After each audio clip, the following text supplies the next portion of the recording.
വഅലാ ആലിഹി വസഹ്ബിഹി അജ്മഈൻ. അമ്മാ ബഅദ്. ആദരണീയരായ ഉസ്താദുമാരെ, പ്രിയപ്പെട്ട കൂട്ടുകാരെ, ശബ്ദം ശ്രവിക്കുന്ന സ്നേഹജനങ്ങളെ, സാഹിത്യോത്സവത്തിൻ്റെ മഹനീയ വേദിയിൽ സാമൂഹ്യ തിന്മകൾ, വിദ്യാർത്ഥി പ്രതിരോധം എങ്ങനെ സാധ്യമാക്കാം എന്ന വിഷയത്തിൽ ചില കാര്യങ്ങൾ നിങ്ങളുമായി പങ്കുവെക്കാൻ ഞാൻ ആഗ്രഹിക്കുന്നു. നാഥൻ തുണക്കട്ടെ. ആമീൻ. നാഥന്റെ വഴിയിൽ ജീവൻ ചെലവഴിക്കുന്ന ഒരു യുവാവിനെ നാളെ അർശിന്റെ തണൽ ലഭിക്കുമെന്ന മുത്തുനബി സല്ലല്ലാഹു അലൈഹി വസല്ലമയുടെ അധ്യാപനം പറഞ്ഞുകൊണ്ട് ഞാൻ വിഷയത്തിലേക്ക് കടക്കട്ടെ.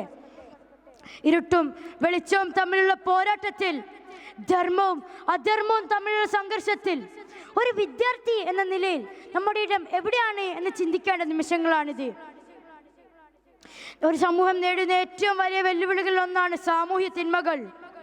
മദ്യം, മയക്കുമരുന്ന്, അഴിമതി, അന്ധവിശ്വാസം, സൈബർ കുറ്റകൃത്യങ്ങൾ, സ്ത്രീധനം, ലിംഗവിവേചനം തുടങ്ങിയ തിന്മകൾ നമ്മുടെ നാടിന്റെ പുരോഗതിക്ക് തടസ്സമുണ്ടാക്കിക്കൊണ്ടിരിക്കുകയാണ്.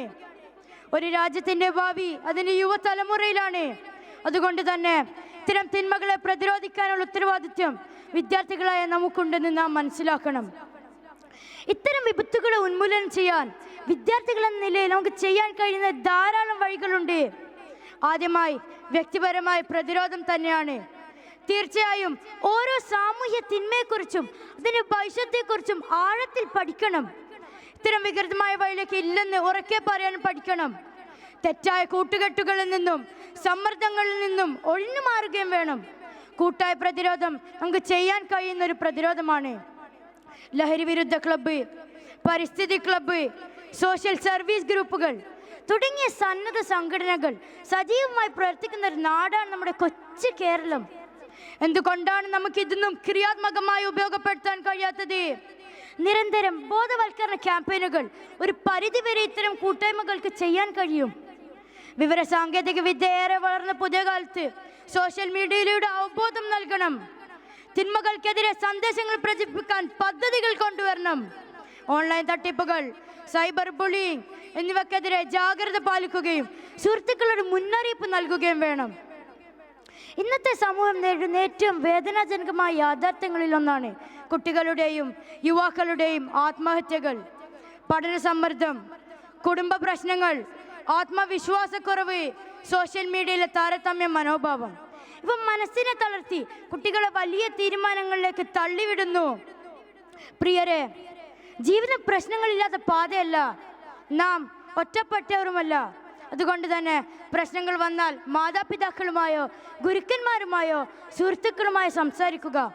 പരസ്പരം കേൾക്കാനും പിന്തുണക്കാനും നാം തയ്യാറാവുക. ഒരു സുഹൃത്തിൻ്റെ ഹൃദയം പിടിച്ചിരുത്തുന്ന ഒരു വാക്ക് മതി ഒരു ജീവൻ രക്ഷിക്കാൻ. അതുപോലെ തന്നെ ഇന്നത്തെ മാധ്യമങ്ങളും സോഷ്യൽ മീഡിയയും സ്വാധീനിച്ച് കുട്ടികളും യുവാക്കളും അവരുടെ വയസ്സിനും സംസ്കാരത്തിനും യോജിക്കാത്ത വസ്ത്രങ്ങൾ തിരഞ്ഞെടുക്കുന്നു. മനുഷ്യന്റെ മാന്യതയും സംസ്കാരവും പ്രതിഫലിക്കുന്ന കണ്ണാടിയാണ് വസ്ത്രധാരണം. ലജ്ജയും ലജ്ജാശീലവും ഒരു മനുഷ്യന്റെ അലങ്കാരമാണെന്ന് മുത്തുനബി സല്ലല്ലാഹു അലൈഹി വസല്ലം പറഞ്ഞിട്ടുണ്ട്.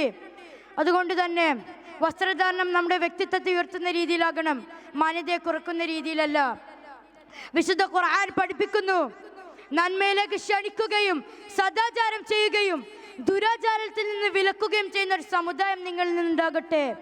അവരെത്ര വിജയികൾ! നമ്മുടെ ഇടപെടൽ ശക്തമായി നടക്കേണ്ടതുണ്ട്.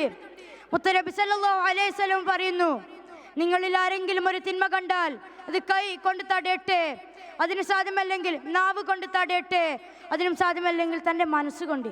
അതാണ് ഈമാന്റെ ഏറ്റവും ദുർബലമായ ഘട്ടം. തിന്മയുടെ നിർമ്മാർജ്ജനത്തിൽ ഒരു വിശ്വാസി സ്വീകരിക്കേണ്ട നയം കൂടിയാണിത്. പ്രിയ കൂട്ടുകാരെ, നമുക്ക് ഒരുമിച്ച് കൈകോർക്കാം. ഓരോ വിദ്യാർത്ഥിയും ഒരു പ്രതിരോധ കോട്ടയായി മാറിയാൽ മാത്രമേ നമുക്ക് സാമൂഹ്യ വിപത്തുകളെ തുടച്ചു മാറ്റാൻ സാധിക്കൂ. വിദ്യാഭ്യാസം കൊണ്ടും ധാർമ്മികത കൊണ്ടും സാമൂഹ്യ ബോധം കൊണ്ടും നമുക്ക് ഈ തിന്മകളെ നേരിടാം. ഈ വേദി അതിനുള്ള കാരണമാകട്ടെ എന്ന് പ്രത്യാശിച്ചുകൊണ്ട് ഞാൻ എൻ്റെ വാക്കുകൾക്ക് അന്ത്യം കുറിക്കുന്നു. വാഖിറു ദഅവാന അൽഹംദുലില്ലാഹി റബ്ബിൽ ആലമീൻ. അസ്സലാമു അലൈക്കും വറഹ്മത്തുള്ളാഹി. ഘനമുള്ള ആശയങ്ങളും ഉശിരുള്ള